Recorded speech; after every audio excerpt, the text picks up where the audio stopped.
یقیناً جو ہے آقا ہم سے بہت ہی زیادہ محبت کرتے تھے۔ آپ نے ایک روایت سماعت کی ہے کہ میرے آقا آپ کی ولادت باسعادت ہو رہی ہے، آپ اس وقت بھی ہم گنہگار امتیوں کو یاد فرما رہے ہیں۔ جب آپ معراج میں تشریف لے گئے،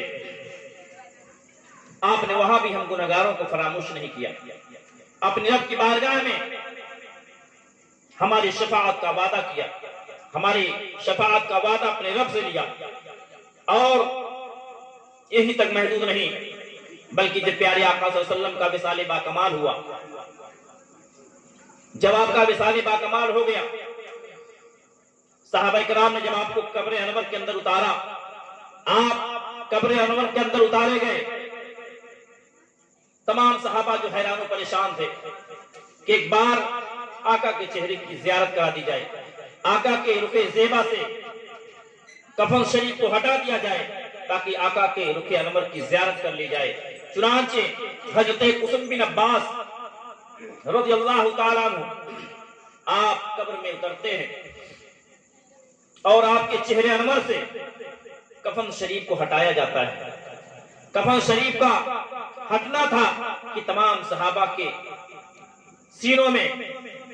تسلی پہنچ جاتی ہے، ان کی آنکھیں اشکبار ہو جاتی ہیں، آقا کے چہرے انور کی زیارت کرتے ہیں۔ آپ کا رخ انور 14ویں رات کے چاند سے بھی زیادہ منور و تابناک تھا، اور حیرت کی بات یہ تھی کہ پیارے آقا صلی اللہ علیہ وسلم کے لب مبارک وہاں بھی ہل رہے ہیں، تمام صحابہ دیکھ رہے ہیں کہ آقا کے لب مبارک جنبش کر رہے ہیں۔ حضرت قسم بن عباس تمام صحابہ کے مشورے سے اپنے کان کو آقا کے جو ہے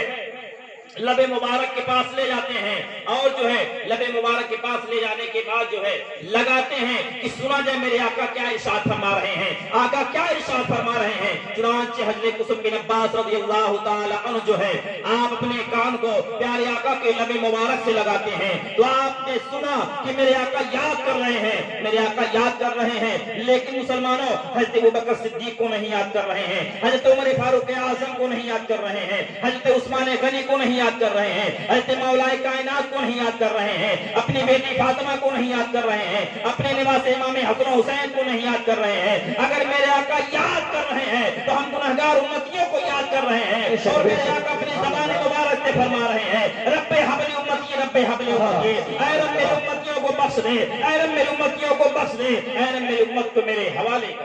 نعرہ تکبیر، اللہ اکبر، نعرہ رسالت، یا رسول اللہ، علماء اہل سنت، مسلک اعلی حضرت، زندہ باد، سرکار کی آمد، مرحبا، سرکار کی آمد، مرحبا، نعرہ تکبیر، اللہ اکبر، نعرہ رسالت، سبحان اللہ سبحان اللہ۔ یقیناً پیارے آقا صلی اللہ علیہ وسلم ہم گنہگار امتیوں سے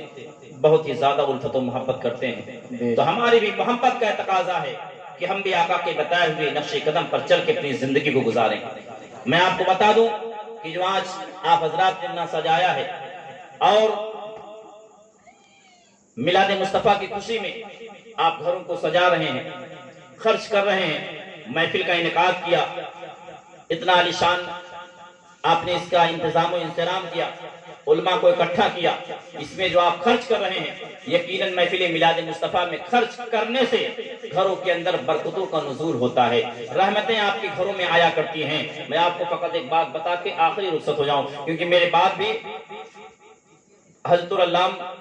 حضرت مولانا قاری عابد علی صاحب قبلہ کا مدلل و مفصل خطاب ہونا ہے اور ہم تمامی حضرات کو سماعت کرنا ہے۔ میں آپ کو آخری بات یہ بتا دوں کہ میلاد شریف کرنے سے غیر بھی جو فائدہ حاصل کر لیتے ہیں تو ہم کو کتنا فائدہ حاصل ہو سکتا ہے۔ آئیے میں آپ کو بتاؤں کہ جس وقت پیارے آقا صلی اللہ تعالی وسلم کی ولادت باسعادت ہوئی، اس وقت جو ہے صوبیہ نام کی ایک لونڈی جو ابو لہب کی